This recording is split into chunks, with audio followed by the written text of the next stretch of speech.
नमो नमः। श्रीमद् वाल्मीकि रामायणं बालकांडम 29 सर्गः। कुशध्वज को बुलाना, इक्ष्वाकु वंश कथन। ततः प्रभाते जनकः कृतकर्मा महर्षिभिः उवाच वाक्यं वक्यज्जः शतानंदं पुरोहितम्। प्रातः महर्षियों की सहायता से अपने यज्ञ को समाप्त कर राजा जनक पुरोहित शतानंद से बोले, भ्राता मम महातेजा यवियानति धार्मिकः कुशध्वजा इति ख्यातः पुरी मध्यावसत् शुभाम्।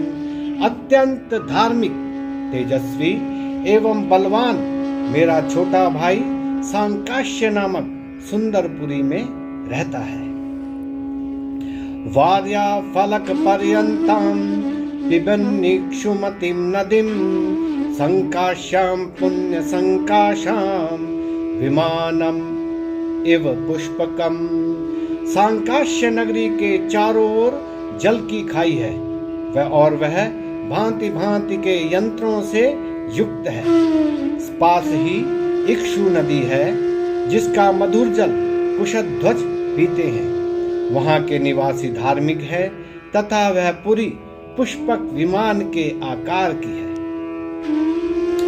तमहं द्रष्टुमिच्छामि यज्ञगुप्ता समे मतः प्रीतिं सोऽपि महातेजा इमां भोक्ता मया सह।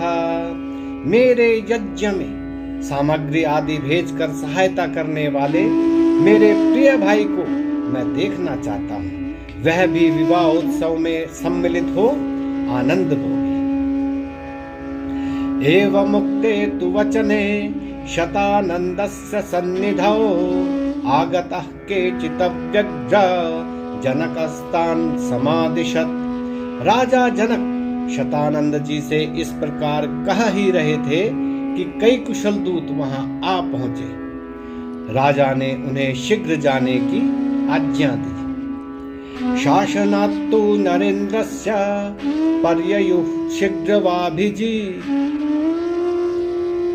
शासनात्तु नरेन्द्रस्य पर्ययुः शीघ्रवाजिभिः सांकाश्यां ते समागत्य दादृशुश्च कुशध्वजम्।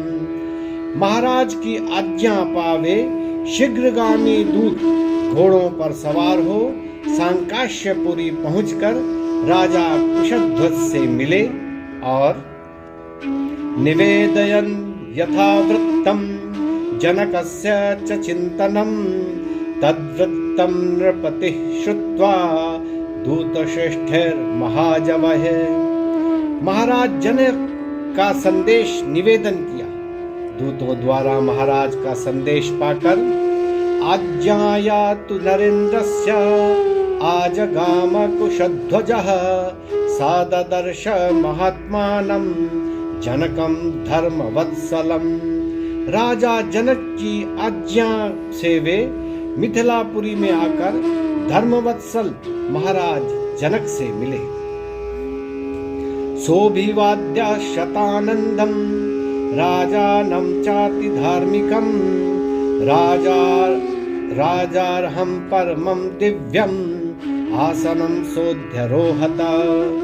महाराज जनक और पुरोहित शतानंद को प्रणाम कर वे राजाओं द्वारा बैठने योग्य आसन पर बैठे। उपाविष्टा बुभौतौ तु भ्रातरावमितौ जसौ प्रेषयामास चतुर्वीरो मन्त्रिश्रेष्ठं सुदामनं। गच्छ मन्त्रिपते शीघ्रं एक्ष्वाकुमतिप्रभम् आत्मजय सह दुर्दर्शम् आनयस्व समन्त्रिणम्। जब दोनों भाई आसन पर बैठ गए तो उन दोनों वीरों ने अपने मंत्री सुदामा को महाराज दशरथ के पास भेजते हुए कहा कि तुम दोनों कुमार और मंत्रियों सहित महाराज दशरथ को बुला लाओ।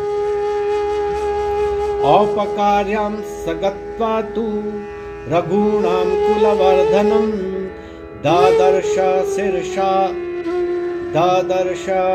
शिरसा चैनम अभिवाद्येद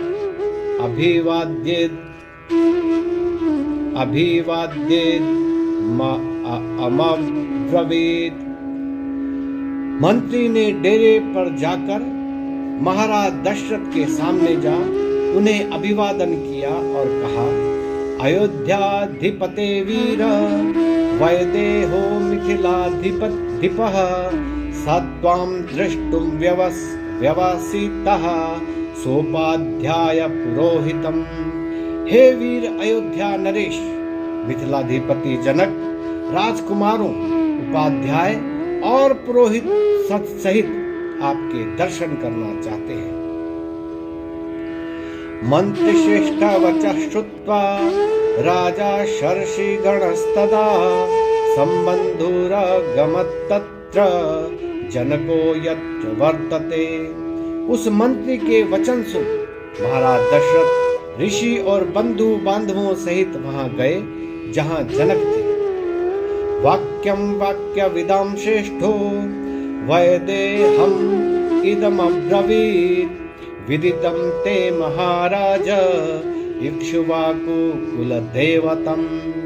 वहां जाकर वाक्कुशल महाराज दशरथ ने जनक जी से कहा, महाराज आपको तो विदित है कि वशिष्ठ जी इक्ष्वाकु कुल के देवता हैं।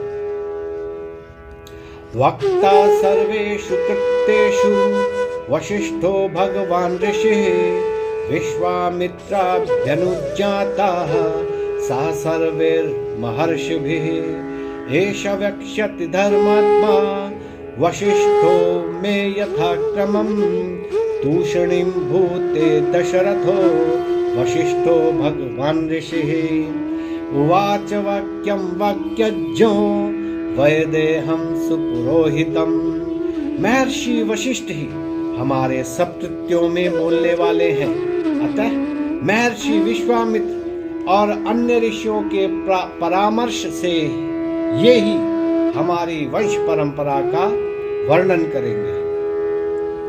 जब दशरथ ऐसा कहकर चुप हुए तो महर्षि वशिष्ठ पुरोहित सहित जनक से कहने लगे, मनु प्रजापति पूर्वम् इक्ष्वाकुस्तु मनोसुतः तमिक्ष्वाकु मयोध्यायां राजानं विद्धि पूर्वकम्। मनु प्रथम प्रजापति थे। मनु से इक्ष्वाकु उत्पन्न हुआ जो अयोध्या का प्रथम राजा था।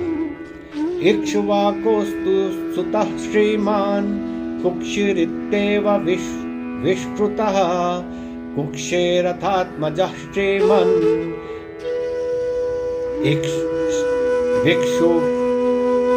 विकुक्षिरुदपद्यतः। इक्ष्वाकु के पुत्र श्रीमान कुक्षी और कुक्षी के विकुक्षी नामक पुत्र उत्पन्न हुए। विकुक्षिस्तु महातेजा बाणः पुत्रः प्रतापवान् बाणस्य तु महातेजा अनरण्यो महायशः। विकुक्षु के पुत्र बाण थे जो अत्यंत तेजस्वी और प्रतापी थे। बाण के महातेजस्वी और महान यशस्वी अनरण्य हुए। अनरण्यात् प्रथुर्जज्जे त्रिशंकुस्तु प्रथोरपि त्रिशंकोर्भवत्पुत्रो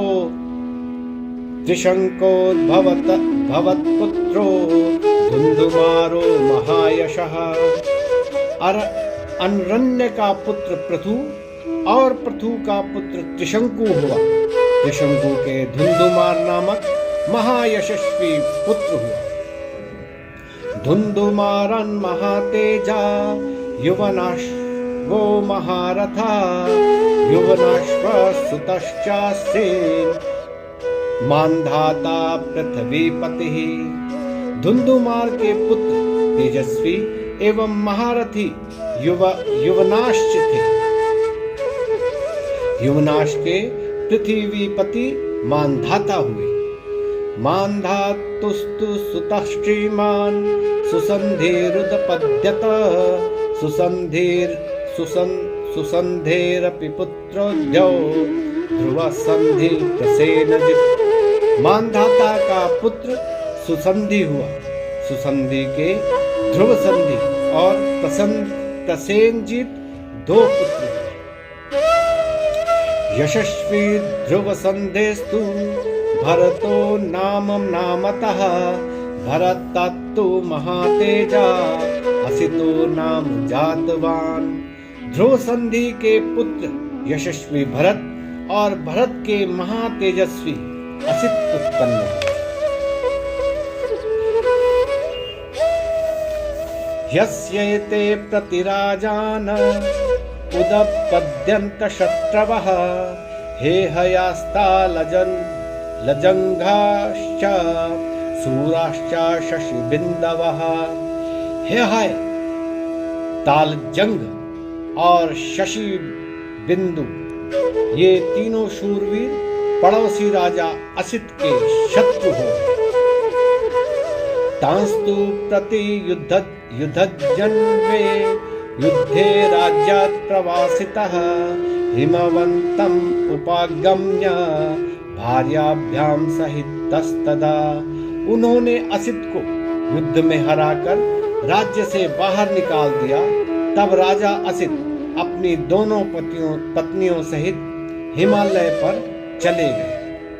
असितो अल्प बलो राजा कालधर्मम् उपेयिवान् द्वे चास्य भार्य गर्भिन्यो बभूवा तुरिति श्रुतम्। निर्बल असित वहां जाकर मर गए। उस समय उनकी दोनों स्त्रियां गर्भवती थी, ऐसा सुना गया है। एका गर्भ विनाशाय सपत्नये सगरं ददौ सह तेन गरेणैव संजातः सगरो भवत्। सौत के गर्भ को नष्ट करने के लिए एक ने विष दे दिया। विष सहित पुत्र उत्पन्न होने के कारण उसका नाम सगर हुआ। सगर्यस्य समंजस्तु असमंजा दथांशुमान् दिलीपोंशुमतः पुत्रो दिलीपस्य भगीरथः। सगर के असमंज, असमंज के अंशुमान, अंशुमान के दिलीप और दिलीप के भगीरथ उत्पन्न हुए। भगीरथा कुकुत्स्थश्च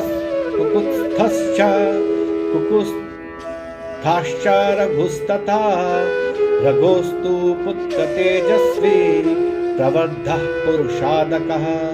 भगीरथ के ककुत्स्थ और ककुत्स के रघु हुए। रघु का पुत्र महातेजस्वी प्रबुद्ध राक्षस के तुल्य हुआ। कल्माशपादो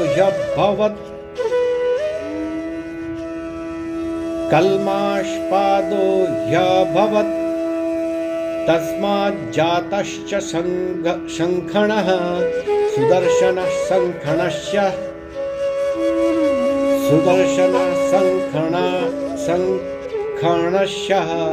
अग्निवर्णः सुदर्शनात्। पीछे यह कल्माशपाद भी कहलाया। कल्माशपाद का पुत्र शंखन, शंखन के सुदर्शन और सुदर्शन के अग्निवर्ण उत्पन्न हुए। शीघ्रगस्त्वग्निवर्णस्य शीघ्रगस्य मरुसुतः मरुः प्रशुश्रुतस्त्वसीत् अम्बरीषः प्रशुश्रुकात्। अग्निवर्ण के शीघ्रग के मरु, मरु के प्रशुश्रुत और प्रशुश्रुत का पुत्र अम्बरीष हुआ। अम्बरीषस्य पुत्रो भुन् नहुषः सत्यविक्रमः नहुषस्य ययातिश्च नाभागस्तु ययातिः। अम्बरीष का पुत्र सत्य पराक्रमी नहुष हुआ। नहुष के ययाति और ययाति के नाभाग उत्पन्न हुए। नाभागस्य बभूवाज असात् दशरथो भवत् असात् दशरथाज्जातौ भ्रातरौ राम लक्ष्मणौ।